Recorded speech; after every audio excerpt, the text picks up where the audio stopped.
तरह से तो उनको कहना चाहिए था कि भरत के भाई ने झूठ बोला, धमकी नहीं दिया, ये क्यों कह रहा है। इस तरह का बयान कोई गढ़ के बताएगा और एसपी के बारे में ये कोई सोच सकता है? भाई कल तक तो परिवार एसपी पर भरोसा कर रहा था कि 7 दिन बाद जा रहे हैं, वो भी आधी रात में जा रहे हैं, और सबके कैमरे के सामने तो आप बात कर रहे हैं, आराम ठीक से बात कर रहे हैं, लेकिन वहाँ भी आपका एटीट्यूड तो दिख ही रहा है कि हम सुनाने नहीं आए, सुनने आए हैं। बोलिए जो बोलना है सुनाइए। और अलग क्यों ले गए भाई को बधाई, इनका ये बदला हुआ रूप बहुत अच्छा लग रहा है। अब कम से कम बंगले से बाहर निकल के जनता के बीच दिखाई दे रहे हैं और प्रचार भी कर रहे हैं। पहले कभी नहीं दिखिएगा उनका, देख लीजिएगा उनके सोशल मीडिया पर इस तरह की कभी तस्वीर नहीं आई है।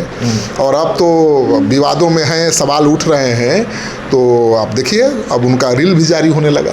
किसी ने बनाया है क्या उनको? ये गलतफहमी मत रही है कि किसी की कृपा से बन गए हैं। सम्राट चौधरी बीजेपी के बड़े चेहरा थे और उनके अलावा कोई बड़ा चेहरा नहीं था। तब के शुभचिंतक तथाकथित शुभचिंतक ऐसा कर रहे हैं तो वाकई नुकसान पहुंचाने की कोशिश कर रहे हैं। वो शुभचिंतक नहीं हो सकते। सम्राट चौधरी विपक्ष के निशाने पर हो सकते हैं, राजनीति में होता ही है। अब कांग्रेस के नेता जा रहे हैं, आरजेडी के नेता जा रहे हैं। भोजपुर के एसपी ने सफाई दी है इस पूरे मामले पर कि उन्होंने भाई को धमकी दी, खारिज कर दिया है एक तरह से। तो उनको कहना चाहिए था कि भरत के भाई ने झूठ बोला, धमकी नहीं दिया, ये क्यों कह रहा है। भरत के भाई ने झूठ ही बोला एसपी साहब के हिसाब से ना, लेकिन भरत का भाई क्यों झूठ बोलेगा? लेकिन मुझे लगता है आप अपनी बात को आगे बढ़ाए उससे पहले बयान सुना देते हैं भरत के भाई ने क्या कहा कल। वो मेरे को साइड में बुला के ले गए, बोल रहे हैं कि मतलब ये सब चंदन जी बंद होना चाहिए, नहीं तो इसका मतलब बहुत बुरा असर पड़ेगा आप पे और आपके परिवार वालों पे। ठीक है, ये सब रोको, आपका भाई अपराधी था इसीलिए उसको मार दिया गया। तो भरत के भाई ये कह रहे हैं कि एसपी साहब ने कहा कि भाई तुम्हारा अपराधी था, मारा गया। हाँ, उन्होंने कहा कि ये सब बंद करो, ये सब बंद होना चाहिए, तुम्हारा भाई अपराधी था, हथियार लहरा रहा था, मारा गया जी। तो इस तरह का बयान कोई गढ़ के बताएगा और एसपी के बारे में ये कोई सोच सकता है? भाई कल तक तो परिवार एसपी पर भरोसा कर रहा था कि एसपी साहब ही न्याय दिलाएंगे, और थानेदार गलती करेगा तो न्याय कौन दिलाएगा? एसपी साहब ही ना।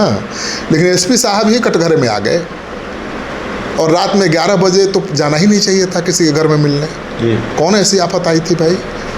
7 दिन बाद जा रहे हैं, वो भी आधी रात में जा रहे हैं, और सबके कैमरे के सामने तो आप बात कर रहे हैं, आराम ठीक से बात कर रहे हैं, लेकिन वहाँ भी आपका एटीट्यूड तो दिख ही रहा है कि हम सुनाने नहीं आए, सुनने आए हैं। बोलिए जो बोलना है सुनाइए। और अलग क्यों ले गए भाई को? अगर धमकी नहीं दी तो माँ के साथ, बहन के साथ, सबके साथ मिल रहे थे, वहाँ वो भी था, मिल ही लिए थे उससे, तो अलग ले जाकर कोनवा में बतियाना जरूरी था। ये सब बंद करो, होना चाहिए। वो करा रहा है आंदोलन।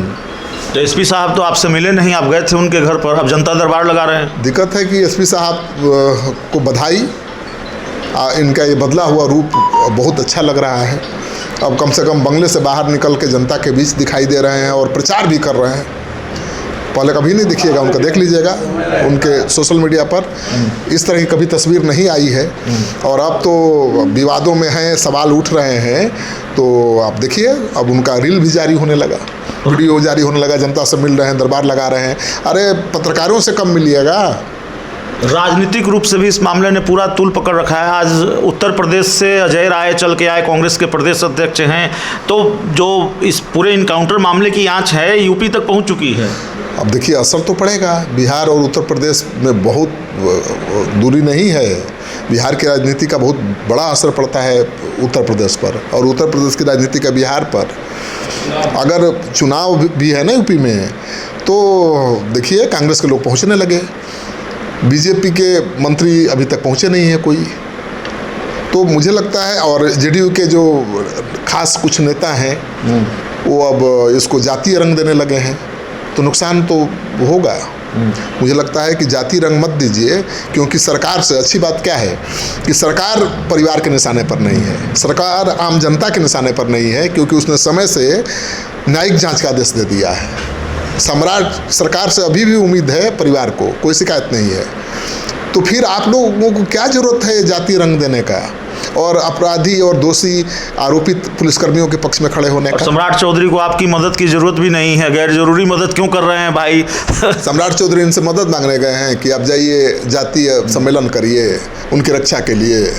अरे सम्राट चौधरी नौजवान हैं और बहुत डायनेमिक हैं और किसी से झुकने वाले हैं। राजनीतिक चतुराई भी खूब है। जिस नीतीश कुमार के बारे में कहा कि भाई पगड़ी तभी खोलेंगे जब आपको गद्दी से उतार देंगे, उसी नीतीश कुमार के मुख्यमंत्रित्व काल में गृह मंत्री बन गए, अब बाद में मुख्यमंत्री भी बन गए और नीतीश कुमार की सहमति रही इसमें।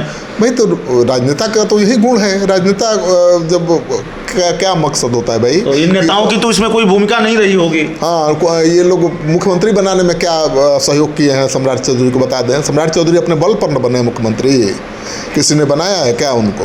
ये गलतफहमी मत रही है कि किसी की कृपा से बन गए हैं। सम्राट चौधरी बीजेपी के बड़े चेहरा थे और उनके अलावा कोई बड़ा चेहरा नहीं था, तब न बने हैं जी। तो सम्राट चौधरी की मदद ये नेता नहीं कर सकते हैं। सम्राट चौधरी अपनी रक्षा करना, नुकसान ही पहुंचा रहे हैं। ये परसेप्शन बनाकर कि सम्राट चौधरी की कुर्सी को खतरा है इस पूरे मामले से। कहाँ खतरा है भाई? जरा हमको बता दीजिए कैसे बनाया जा रहा है क्या परसेप्शन? तब उन्हीं के शुभचिंतक तथा कथित शुभचिंतक ऐसा कर रहे हैं तो वाकई नुकसान पहुंचाने की कोशिश कर रहे हैं। वो शुभचिंतक नहीं हो सकते। सम्राट चौधरी विपक्ष के निशाने पर हो सकते हैं, राजनीति में होता ही है। अब कांग्रेस के नेता जा रहे हैं, आरजेडी के नेता जा रहे हैं, प्रशांत किशोर जा रहे हैं, ये स्वाभाविक है। लेकिन सम्राट चौधरी परिवार के निशाने पर नहीं है, आम जनता के निशाने पर नहीं है। उनकी मंशा को लेकर कोई संदेह नहीं है। न्यायिक जांच का गठन कर दिया, अब क्या वो पोल पर जिंदा पुलिस वालों को लटका देंगे तब मानिएगा कि न्याय होगा? सरकार जो कर सकती है वो कर रही है। सरकार के खिलाफ मोर्चा खोलने से कुछ नहीं होगा। आरोपी पुलिस वालों को दंड मिले, इसलिए सरकार पर भरोसा तो करना ही पड़ेगा, क्योंकि सरकार ही दंड दे सकती है। एसपी दरोगा को कंट्रोल कर सकता है, दरोगा को दंड दे सकता है, और मुख्यमंत्री एसपी को दंड दे सकता है। अपनी टीआरपी टाइट कर रहे हैं ऐसे नेता। अपनी टीआरपी, हाँ, अपना चेहरा सब चमका रहा है भाई। सारे नेता तो चेहरा ही चमका रहे हैं। नेताओं के पास पैसे की कमी है, और 70 घर है जो बाढ़ कटाव पीड़ित है, उनके लिए 5-5 लाख रुपया देना नेताओं के लिए कौन सी बड़ी बात है? चुनाव में तो सैकड़ों करोड़ खर्चा कर देते हैं। 70 लोग हैं, 70 करोड़ भी दे दें तो सोचिए जीवन बदल जाएगा। अरे भाई 70 करोड़ नहीं, 5 करोड़ देना दो, सबका घर बन जाएगा, सबके गड्ढे में मिट्टी भराई हो जाएगी, आदर्श कॉलोनी बन जाएगा भाई 5 करोड़ में। लेकिन वो तो नहीं करेंगे, वो तो सम्राट सरकार करेगी, और वाकई करेगी सरकार ही। लेकिन सरकार पर निशाना साधेंगे। ये राजनीति कर रहे हैं, चेहरा चमका रहे हैं, इससे कुछ होने वाला नहीं।